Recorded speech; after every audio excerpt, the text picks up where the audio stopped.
안녕하세요. 저는 40대 중반 여성이며 아들 하나를 키우고 있는 엄마입니다. 늦은 나이에 가진 아이라서 그런지 더욱 애틋하고 귀한 우리 아들. 눈에 넣어도 안 아픈 우리 아이를 보고 있으니 문득 전 남편이 생각나는군요. 그 사람과 헤어지고 나서 이렇게 귀한 아들을 얻게 되었으니 이혼은 신의 한 수가 아니었나 싶습니다. 그 당시에는 큰 충격과 상처로 힘들었지만 지금은 이렇게 곱씹어 볼 수 있는 여유가 생겼고 문득 그 시절이 생각나 이렇게 사연을 쓰게 되었습니다. 제 소중한 아들 자랑도 하고 싶고요. 저는 20대 초반에 전 남편을 만났어요. 그 시절 우리는 대학교 같은 과 CC였으며 컴퓨터 관련 학과를 재학 중이었습니다. 저는 컴퓨터 프로그램 개발 쪽에 큰 관심은 없었지만 비전이 좋다고 하여 진학하였어요. 그렇기에 전공 관련하여 재미있는 대학 생활은 아니었습니다. 그러나 남자친구는 개발 쪽으로 머리가 비상했어요. 졸업하기 전부터 교수님의 눈에 들어왔고 교수님의 추천으로 좋은 곳으로 취직 자리를 정해놓기도 했습니다. 남자친구는 대학 입학하자마자 군대를 다녀왔고 저보다 나이가 2살 많았기에 먼저 대학을 졸업하여 사회생활에 뛰어들었습니다. 그런 남자친구와는 달리 저는 프로그램 개발 관련하여 실력이 우수하지도 않았고 그저 그런 실력이다 보니 취직하기 쉽지 않았습니다. 남자친구 직장보다는 못하지만 어렵사리 겨우 취직한 곳에서 일을 배우며 자리를 잡게 되었어요. 그렇게 우리 둘은 바쁜 직장 생활을 보낸 지 1년이 흘렀습니다. 남자친구는 그 시간 동안 더욱 성장이 있더군요. 확실히 이쪽으로 능력이 있다 보니 나중에는 다니던 직장을 그만두고 따로 본인의 회사를 차려 승승장구하게 되었습니다. 동업하는 선배와 같이 뛰어들어 차린 첫 회사였지만 확실히 수입도 좋고 잘 나가는 남자친구를 보고 저는 대견하기도 하면서 부럽기도 했어요. 그런 저를 알기라도 하는지 대뜸 사업도 잘 되고 자리도 잡혀가고 있으니 슬슬 결혼하고 싶다고 하였습니다. 사업이 잘 돼가는 모습에 저희 부모님께서는 고민하지 않으시고 결혼을 밀어붙이셨습니다. 저도 결혼을 싫지는 않았기에 제 나이 25살에 결혼하게 되었고 남자친구는 그렇게 저의 남편이 되었습니다. 남편이 사업에 더 온전히 집중할 수 있도록 부랴부랴 결혼하고 신혼생활을 보내던 중 어느 날은 밥을 먹으며 제게 이러더군요. 자기 계속 그 회사에 다닐 거야? 왜? 아니, 내가 하는 사업도 잘 되고 있고 앞으로도 전망이 좋으니까 우리 둘이 사는 건 내가 혼자 버는 걸로 충분할 것 같아서 그 회사 다니는 거 힘들어하기도 했고. 힘들게 하지. 그래도 어떻게 나 혼자 쉬어. 자기는 고생인데. 나는 괜찮아. 쉬면서 집안일하고 서방 내조해주면 되지. 그리고 돈 버는 것보다 집안일이 더 힘들어. 우리 엄마 보니까 엄청나게 힘들어 하시더라. 난 나가서 쉬운 돈 벌기로 할 테니까 자기는 집에서 편히 쉬면서 가정주부 해. 정말 그래도 돼? 그럼 나 진짜 그만둔다. 그래. 남편의 배려 섞인 말에 저는 감동을 하였고 이참에 정말 일을 정리하고 집안 살림을 하며 남편을 제대로 내조해보고 싶어졌습니다. 그런 결심이 서자마자 제 핸드폰이 울리더군요. 전화를 건 사람은 시어머님이셨습니다. 얘야, 이번 주 주말에 시간 좀 내거라. 나랑 어디 좀 가게. 이번 주 주말에요? 별다른 계획은 없긴 한데 어디 가시려고요? 우리 동네에 큰 한의원이 하나 있는데 거기서 너 보약 한 재 지어주려고 그러지. 갑자기 보약이요? 감사한데 저 어디 아픈 것도 없고 튼튼해요. 되려 제가 보약 지어드려야 하는걸요. 아이고, 자고로 여자는 몸이 따뜻해야 하는 법이야. 그래야 얼른 아기도 같지. 내가 저번에 보니까 손발도 차고 몸도 빼짝 말라서 못 쓰겠더라. 아기 가질 수 있게 몸을 다스리는 한약이 있다고 하니까 그거 한 재 지어주마. 그럼 주말에 보는 걸로 하고 난 이만 끊는다. 갑작스러운 어머니의 보약 타령에 저는 당황스러웠습니다. 남편에게도 이 사실을 말했죠. 남편은 대략 짐작한다는 듯이 심드렁한 표정으로 제게 말했습니다. 어머님이 나 보약 지어주신대. 임신할 수 있도록 몸 가꿔주는 한약으로. 갑자기 왜 임신 타령이시지? 우리 엄마 빨리 손자보고 싶어 하셨어. 저번에 나한테도 그러시더라. 젊을 때 빨리 애 갖는 게 좋다고. 두고 보니 나도 엄마 말씀이 맞는 것 같아. 우리 아이 갖는 거 미룰 수 없잖아. 그래서 임신 계획을 서두르자는 거야? 나는 아직 아기 생각 없단 말이야. 일도 그만 다니라 그러고 아기도 갖자 그러고 자기 혹시 어머님 말씀 듣고 임신 계획하려고 회사 그만두라고 한 거구나? 꼭 임시 때문은 아니지만 겸사겸사 말한 거지 뭐. 자기도 아이 빨리 갖고 싶어? 아이 생기면 좋지. 나야 미룰 게 뭐 있어? 결혼 전에는 몰랐던 남편의 모습에 저는 조금 놀랐습니다. 아이를 별로 안 좋아하는 줄 알았는데 임신 계획을 서두르고 싶어 했어요. 아무래도 빨리 손자를 보고 싶어 하시는 어머님 등살에 넘어간 것 같기도 합니다. 놀라움과 당황스러움이 뒤섞였지만 남편의 말처럼 임신 계획을 미룰 수는 없었습니다. 남편의 사업이 잘 풀리면서 경제적으로 어려운 것은 없었으니까요. 또 미룰 이유가 없다면 늙어서 아이 낳고 고생하는 것보다 젊을 때 아이 빨리 갖는 게 오히려 더 좋을지도 모른다고 생각하게 되었습니다. 돌아오는 주말 저는 시어머님을 따라 한의원을 방문하게 되었습니다. 임신 계획이라는 말을 듣고 제 몸 상태를 확인하며 맥을 짚던 한의사는 그러더군요. 태생적으로 마른 체형에다 몸이 차기 때문에 아기집이 약하네요. 몸을 따뜻하게 다스려 자궁을 강화할 수 있는 한약을 처방해 드릴게요. 라고 했습니다. 크게 생각하고 있지 않던 부분이었는데 아기집이 약한 상태라 하니 조금 염려가 되었습니다. 시어머님도 저와 같은 마음이신지 연거푸 하루 아침 저녁 2번씩 잊지 말고 꼬박꼬박 챙겨 먹으라고 하시더군요. 그날부터 어머님은 자주 전화를 주셨고 혹시라도 잊어버리고 한약을 안 챙겨 먹을까 늘 확인하셨습니다. 그러니 잊어버릴 새가 없었어요. 한약을 꼬박꼬박 챙겨 먹은 지 3개월이 흘렀습니다. 슬슬 임신이 되어야 하는데 이상하게 우리 부부에게 아이는 찾아오지 않았어요. 하루는 어머님께서 집에 방문하시어 떨어진 한약을 더 지어다 주셨습니다. 아니, 너 꼬박꼬박 한약 잘 챙겨 먹고 있는 거 맞냐? 먹기 싫어서 나 몰래 버리는 거 아니야? 아니에요, 어머니. 저 하루에 2번씩 잊지 않고 잘 챙겨 먹고 있어요. 그리고 어머님이 지어주신 건데 그걸 어떻게 버려요, 아깝게. 그럼 임신해야지. 왜 여태 소식이 없는 거야? 너희 부부 노력 안 하니? 한약도 잘 챙겨 먹고 열심히 노력도 하는데 이상하게 임신이 안 되네요. 더 노력해 볼게요. 주변에서 오히려 더 신경 쓰고 스트레스 받으면 아이가 잘 안 생긴다고 하더라고요. 그러니 너무 조급해하지 마시고 편하게 마음먹을 수 있게 기다려주세요. 스트레스 받아서 갖기 힘든다니 더 뭐라 할 수도 없고. 그래, 알겠다. 이 한약 잊지 말고 잘 챙겨 먹고 항상 몸 따뜻하게 하고 다니고. 알겠니? 조급해하는 시어머니를 달래고 잠시 후 댁으로 돌아가셨습니다. 그러나 이상하게 제 마음은 편하지 않았어요. 한약 먹기 전에는 임신 준비나 슬슬 해볼까 하는 마음으로 쉽게 생각했는데 한약 먹은 지 3개월 동안 소식이 없으니 되려 조급한 건 저였거든요. 애써 외면하고 있었는데 어머님이 저러시니 심란해져 갔습니다. 그렇게 몇 달이 흘렀을까요? 어느덧 한약을 먹은 지 1년이 되었습니다. 하늘은 여전히 저희 부부에게 어여쁜 아이를 선물로 주지 않았고요. 이런 상황이 이어지다 보니 마음을 편히 먹으시던 시어머님께서는 오만 걱정을 하기 시작하셨습니다. 더불어 제 불안감도 커졌고요. 젊은 나이라 조금만 관리하고 신경 쓰면 금방 가질 수 있을 거라 생각했는데 제 오만과 착각이라는 것을 점차 실감하게 되니 아이에 관한 생각은 더욱 간절해졌어요. 저는 그런 남편에게 진지하게 병원에 가야 할 것 같다고 이야기하였습니다. 아무래도 제 자궁이 약하다 보니 아이가 잘 생기지 않는 듯하여 병원에서 검사하고 도움을 받고자 했어요. 병원에서 검사하니 제 자궁이 약하기도 한데 정신적으로 스트레스를 받으면 될 일도 안 될 수 있으니 마음을 편히 먹는 게 중요하다고 하셨습니다.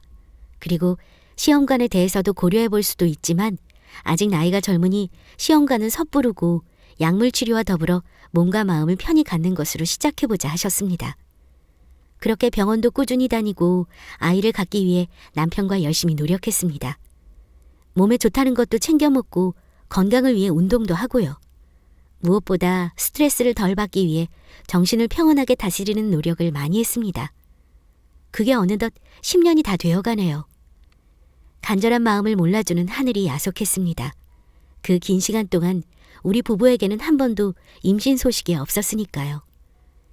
지나간 시간이 쌓이면서 임신에 대한 저의 집착과 불안감은 나날이 배가 되어 돌아왔습니다. 오랫동안 임신이 안 되니 남편도 전과 달리 지친 듯 보였어요.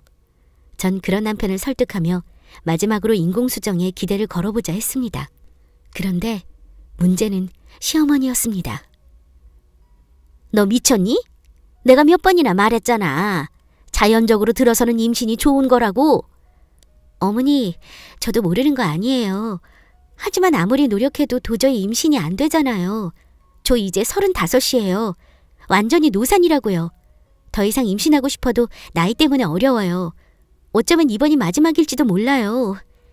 시험관이든 인공수정이든 해볼 수 있는 건 다 해볼 테니 저 말리지 마세요. 그래도 그건 안 돼. 내가 계속 이야기했잖니.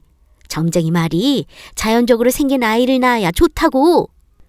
도통 임신 소식을 알리지 않자 시어머님은 어디서 점을 보고 오셔서는 자연적으로 임신이 되는 게 제일 중요하다고 했고 자식 팔자가 있기 때문에 늦게라도 들어선다고 했답니다.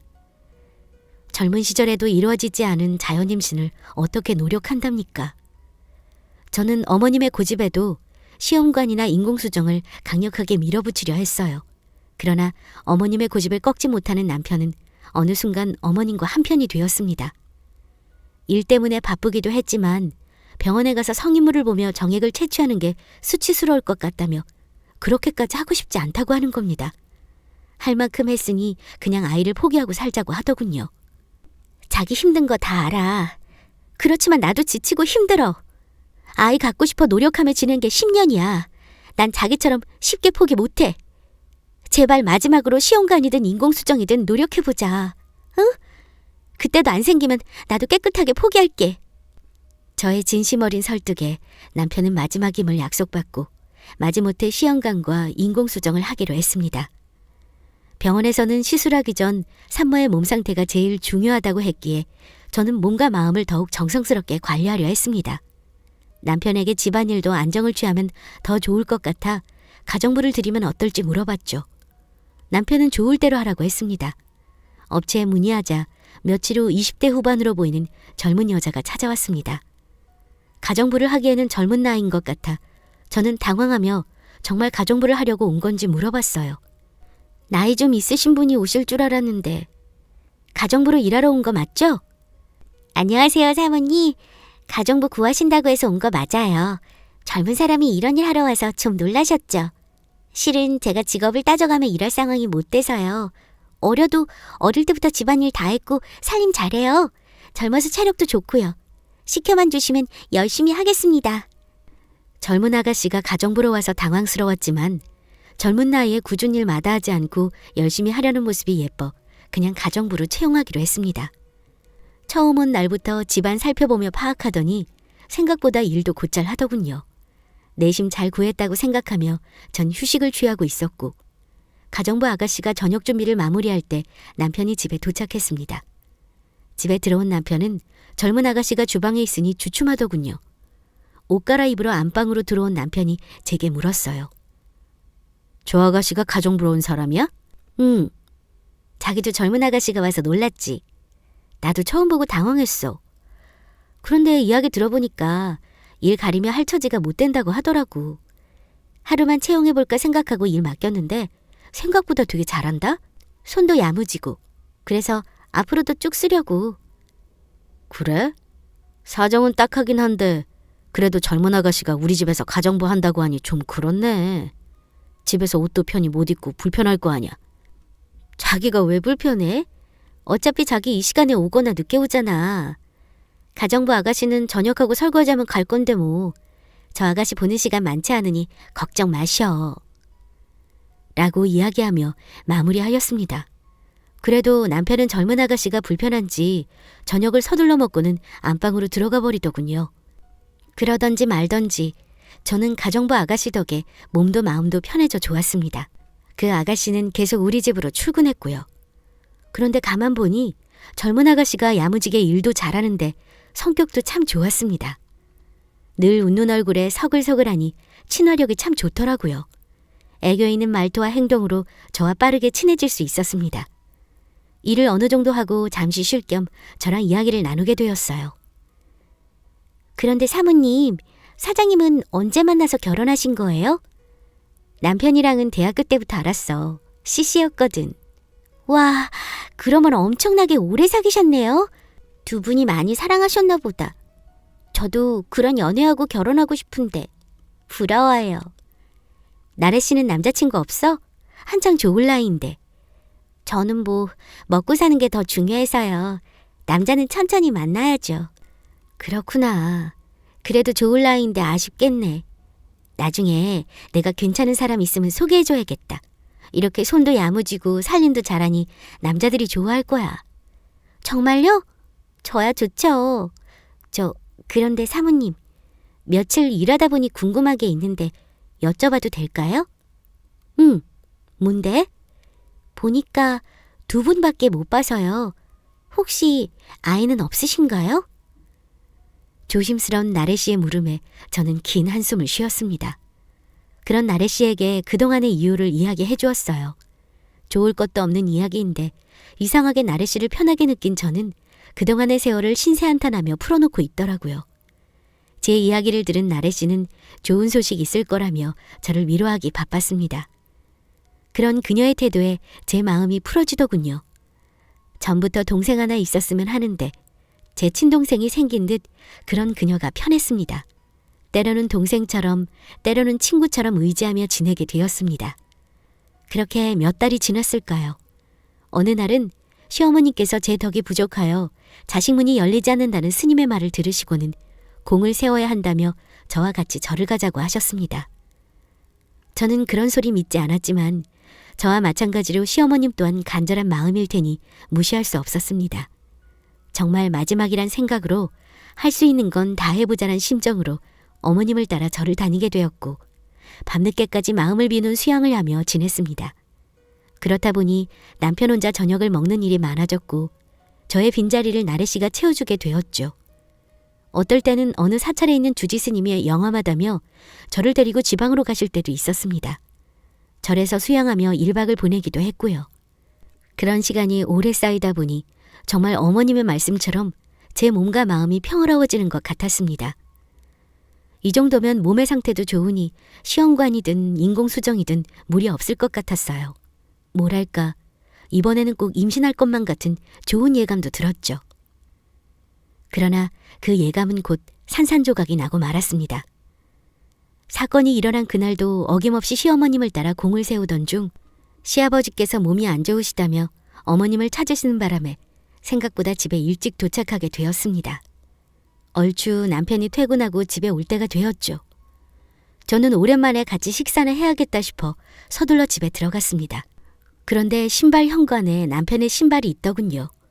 벌써 퇴근했나 싶어 들어가 보니 집안은 조용했습니다.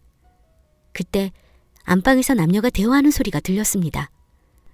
이상한 기분에 조심히 다가가 살펴보니 남편과 나래 씨가 침대에 나란히 붙어 누워 이야기하고 있는 겁니다.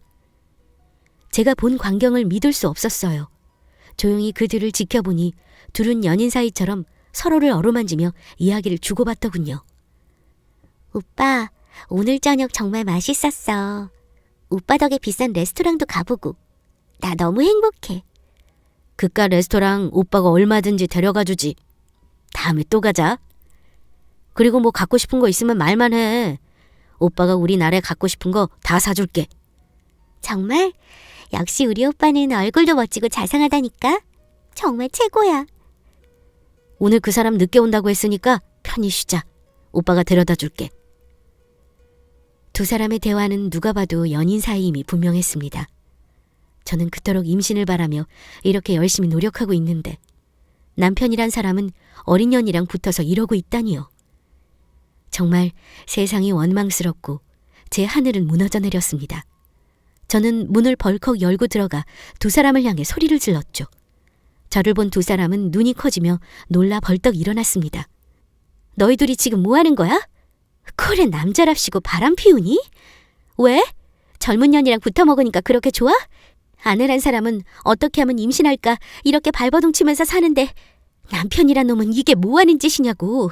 그동안 내가 늦게 오거나 집에 못 올 때마다 인연이랑 붙어 먹었니? 그리고 너 아주 앙큼한 애였구나. 어떻게 나한테 이럴 수 있어? 자기야, 다 오해야. 진정하고 내 말 좀 들어봐. 당신이 오해할 수 있는데 그러니까 우리 둘은 그냥 친구처럼 지내는 사이라고. 친구? 친구 좋아하네. 친구끼리 주물럭거리면서 붙어있니? 내 눈으로 다 봤는데 무슨 헛소리야? 맞아요, 사모님. 저 오빠랑 만나고 있어요. 오빠, 이렇게 된 거 그냥 솔직하게 다 말하자. 우리 사랑하는 사이잖아. 내가 사랑하는 건 우리 아내야. 너랑은 그냥 심심풀이로 만나는 거라고. 자기야, 나 자기밖에 없어. 어린 게 하도 꼬리치길래 내가 잠시 미쳤나 봐. 남편은 제게 다가와 저를 설득하기 시작했고 그녀는 저와 남편을 노려보더니 눈물을 흘리며 밖으로 뛰쳐나갔습니다. 전 더 이상 남편의 이야기를 듣고 싶지 않았어요. 잠시 미쳤다고 해도 10년 동안 아이를 가지려고 노력하며 지낸 저를 생각한다면 이런 실수를 하면 안 되죠. 이 남자에게 오만정이 다 떨어지고 소름이 끼치며 실망감은 이루 말할 수 없었어요. 남편의 옷가지 몇 벌을 큰 가방에 쑤셔놓고 문 밖으로 집어던지며 당장 꺼지라고 쫓아냈습니다. 남편은 문 앞에서 저를 계속 부르며 무릎 꿇고 빌었고요. 전 그런 남편을 더 이상 생각하고 싶지 않았습니다. 그 뒤로 물 한 모금도 못 먹고 눈물로 하루하루를 보낸 것 같습니다. 남편은 퇴근하고 돌아오면 문 앞에서 무릎 꿇고 제게 용서를 구했고요. 잠깐의 실수라고 한 번만 용서해달라고 했습니다. 전 그런 남편을 생각할수록 더욱 괴로웠습니다. 날 배신하고 바람피운 그 남자를 아직 사랑하고 있었기 때문이었죠. 고통과 혼란 속에서 살얼음 같은 냉전을 유지하며 지냈습니다. 남편은 그 여자를 다 정리했다며 제게 용서를 구했고 전 텅 비어버린 빈 껍질인 채로 몇 달을 허송세월로 보냈습니다. 그러던 어느 날 잊고 있던 그년이 절 찾아왔습니다. 할 말이 있다며 꼭 전해야 한다고 저를 찾았어요. 침대에서 힘겹게 몸을 일으켜 저를 보고 서 있는 그년을 지나쳐 소파에 앉았습니다. 남편은 그년을 보고 여기 왜 왔냐고 안절부절 못하더군요. 그녀는 그런 남편을 무시하며 제게 다가와 사진 한 장을 건넸습니다. 그것은 제가 그토록 보고 싶어 했던 임신 초음파 사진이었습니다. 저 임신했어요. 제 뱃속에 오빠 아이가 있다고요. 청천벽력 같은 소리에 저는 아무런 말도 할 수 없었어요. 내 인생은 시궁창처럼 갈 때까지 갔구나 싶었습니다. 그년의 임신 소식에 남편을 힐끗 보니 당황해하며 떨리는 눈동자로 그년을 바라보고 있었습니다. 그런 남편을 보니 내가 사랑하는 사람의 모습이 참 희미해져 가더군요. 그제야 정신 차리고 보니 부른 배가 보였습니다. 알겠으니 오늘은 이만 돌아가 달라고 하였고 방으로 들어와 버렸어요. 아무리 사랑하는 사람이라도 이런 쓰레기 같은 상황을 마주해버렸으니 버티기 힘겨웠습니다. 며칠 동안 정신 나간 사람처럼 멍하니 앉아있거나 누워서 시체처럼 지내니 남편은 시어머님께 모든 사실을 다 말한 모양이었습니다. 시어머님께서 찾아오시더니 하실 말씀이 있으시다며 힘든 저를 거실로 부르셨어요. 이야기는 대강 들었다. 일이 이렇게 된 건 안타깝지만 어쩌겠니, 내 아들인걸. 그리고 말이 나와서 하는 말인데 우리 아들도 남자 아니겠니? 그 긴 시간 동안 너랑 살면서 우리 아들이 못나게 있었겠어? 떡두꺼비 같은 아들 하나를 낳아주길 했니? 뭐 했니? 그러니 한눈을 팔지. 난 솔직히 이렇게 임신이 안 돼서 우리 아들 어디가 문제가 있나 걱정했는데 이거 봐라. 한 번의 임신이 떡하니 되지 않았니? 그 보살이 늙음하게 손잡을 수 있을 거라고 했는데 이렇게 손잡은다는 걸 이야기해준 모양이다. 내가 너한테 손주 보려고 기다렸다가는 나 장례 치를 때까지 기다리겠어. 그래서 말인데 난 내 손자 포기 못한다. 그러니까 내가 물러나. 깨끗하게 갈라서란 말이야. 엄마, 이 사람 아직 힘든데 꼭 그렇게 말해야겠어? 넌 조용히 해.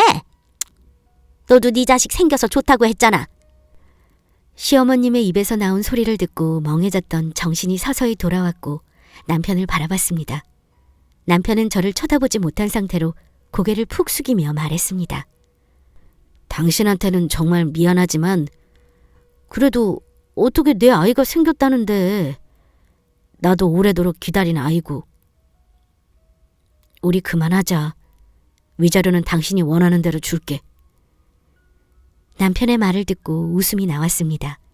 그동안 미안하다며 싹싹 빌더니 자신의 아이가 생겼다는 말에 결국 날 2번 버리는구나 생각되니 정말 정신이 어떻게 되는 것 같았습니다. 하지만 쉽게 이혼해주면 안 되죠. 누구 좋으라고요. 인간 같지도 않은 두 사람에게 소리를 지르며 절대 이혼 못 해준다고 악을 썼습니다. 그러나 이미 남편은 친정에도 이 사실을 알렸고 친정엄마는 그런 저를 집으로 데리고 가려고 하셨죠. 시어머님은 얼른 데리고 가시라며 저를 내쫓듯이 쫓아내려 하더군요. 남편은 그저 구경만 하고 있고요. 그렇게 친정엄마 손에 붙들려 집에 온 저는 마음고생을 많이 하며 보냈습니다. 친정 부모님은 그런 놈이랑 당장 헤어지고 아직 늦지 않았다며 새 출발하자고 하셨고요. 힘든 시간을 보내면서 매일 제 자신을 죽이며 지내던 중 그년이 아이를 낳았다는 이야기를 듣게 되었습니다. 출산 소식을 들으니 정말 다 끝인 것 같더군요. 매일같이 이어지는 시어머님의 괴롭힘에 벼랑 끝으로 몰린 저는 결국 이혼에 합의해주기로 했습니다. 평생 먹고 살 만큼 큰 돈을 위자료로 받기도 했고요. 이렇게 허망하게 끝이 났지만 용서를 구하지 않은 그년이 용서되지 않았습니다. 제 짐을 챙기러 간다는 말로 핑계를 대며 그년의 낯짝을 마지막으로 보러 그 집을 찾아갔습니다. 집에 들어가니 아이를 안고 있더군요. 그년에게 시원하게 욕이나 저주라도 퍼부어 주려고 하는 찰나 아이의 얼굴을 보는데 뭔가 이상했습니다. 아이가 남편과 하나도 닮지 않아서였죠. 저도 모르게 혼잣말로 그이랑 하나도 안 닮았어 라고 말하였고 순간 그년의 눈동자가 떨리는 것을 알 수 있었습니다. 뭔가 숨기고 있는 것처럼요. 헛소리하지 말고 당장 꺼지라며 그녀는 절 밀쳤습니다. 전 균형을 잃어 휘청거리는 척하며 아이의 쪽쪽이를 몰래 챙겨서 그 집에서 재빨리 나왔고요.